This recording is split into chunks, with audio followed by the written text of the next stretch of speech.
973 ईस्वी में चौहान शासनकाल में बने इस मंदिर की भव्यता देखने लायक थी।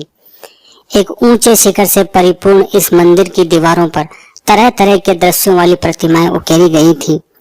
देवी देवताओं की प्रतिमाओं सहित संगीतज्ञों, नर्तकियों, योद्धाओं व कीर्ति मुख से प्रारूप वाली नयनाभिराम दृश्यावलियां यहाँ आने वाले श्रद्धालुओं का मन मोह लेती थी। लेकिन आज ये खंडित अवस्था में छितरी पड़ी हैं।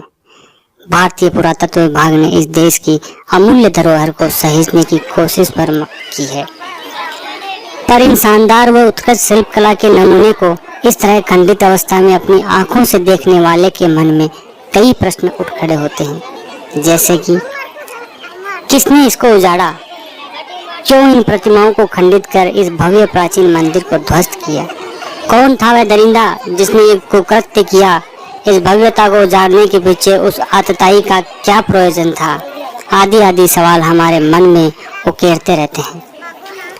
इस वीडियो में हम आपको इन्हीं सवालों के उत्तर देने की कोशिश करेंगे। उस आतताई दरिंदे का नाम भी बताएंगे जिसने इन प्रतिमाओं को खंडित किया था। इस प्राचीन मंदिर को ध्वस्त करने वाले दरिंदे के नाम के साथ उस पूरी घटना का पूरा इतिहास आपको बताएंगे। जी हाँ, ये खंडित प्रतिमाएं शेखावाटी का माउंट नाम से प्रसिद्ध हर्षनाथ पहाड़ पर, जो वर्षों पहले मुगल बादशाह औरंगजेब की क्रूरता और धर्मांधता का शिकार हुई थी, ये खंडित प्रतिमाएं उन सेकुलर इतिहासकारों के मुंह पर तमाचा है जो मुगल बादशाहों को महान लिखते नहीं थकते थे। आज हम आपको यह औरंगजेब की क्रूरता के मौजूद चिन्ह प्रत्यक्ष रूप से दिखा रहे हैं, जिन्हें आप यहाँ आकर स्वयं भी देख सकते हैं और इतिहास की किताबों से भी इन चिन्हों का अनुमोदन कर सकते हैं। यह तो एकमात्र उदाहरण है, ऐसे ना जाने कितने मंदिरों के उदाहरण होंगे जो औरंगजेब की क्रूरता और धर्मांधता की भेंट चढ़ गए हों। खंडेला का वृहद इतिहास में इतिहासकार सुरजन सिंह जी लिखते हैं, 8 मार्च सन 1679 को बादशाह औरंगजेब की आज्ञा से एक विशाल मुगल वाहिनी जिसमें तोपखाना तथा हस्ती सेना भी शामिल थी, सेनापति दराब खां के नेतृत्व में खंडेला के राजपूतों को सजा देने के लिए उनके पूजा स्थलों को तोड़ फोड़ कर धराशाही करने हेतु भेजी गई थी। नवाब कार तलब खां मेवाती और सिद्दी बिरम खां जैसे अनुभवी सेनानी जो खंडेले के पहले युद्ध में पराजित होकर भाग गए थे, इस अभियान में भी शामिल हुए। मुस्लिम इतिहासकार द्वारा लिखित पुस्तक महासिरे ए आलमगीरी में भी इस घटना का जिक्र किया गया है। खंडेला पर आक्रमण के समय यहाँ के मंदिरों को मुगल सेना ने तोड़ा था। यह युद्ध बेशक औरंगजेब खंडेला के राजा से नाराज था, उसे सजा देना चाहता था, जिसे आप राजनीतिक मान सकते हैं, पर शेखावाटी के विभिन्न मंदिरों को तोड़ने का क्या मतलब था? क्या मंदिर तोड़कर ही राजा को सजा दी जा सकती थी? क्या मंदिर को तोड़ना धर्मांधता का नमूना नहीं है? जबकि इन मंदिरों में उसके खिलाफ ऐसी कोई गतिविधियां नहीं चलती थी, उन मंदिरों से उसकी बादशाह पर कोई आंच नहीं आने वाली थी, उनको तोड़ा जाना जरूरी नहीं था। लेकिन उस धर्मांध बादशाह ने उन मंदिरों को सिर्फ इसलिए तोड़ा क्योंकि वे हिंदुओं की जन आस्था के केंद्र थे और उस कट्टरपंथी को उसकी आस्था पर चोट करनी थी। आपको बता दें, औरंगजेब की इस विशाल सेना द्वारा खंडेला पर आक्रमण के लिए चढ़ाई करने का संदेश जब खंडेला के राजा को मिला, तब वे खंडेला खाली कर अपनी छोटी सी सेना को लेकर पहाड़ों में चले गए ताकि छापामार युद्ध किया जा सके।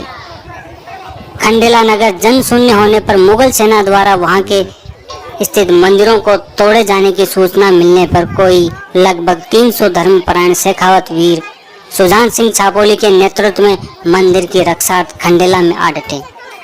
इन वीरों का दुस्साहस देख मुगल सेनापति ने संदेश भेजा कि मंदिर की कोर खंडित कर वहां से चला जाएगा, पर शेखावत सुजान सिंह ने सेनापति का प्रस्ताव ठुकरा दिया और कहा कि उसके जीवित रहते मुगल सेना मंदिर की एक ईंट भी नहीं खिसका सकती।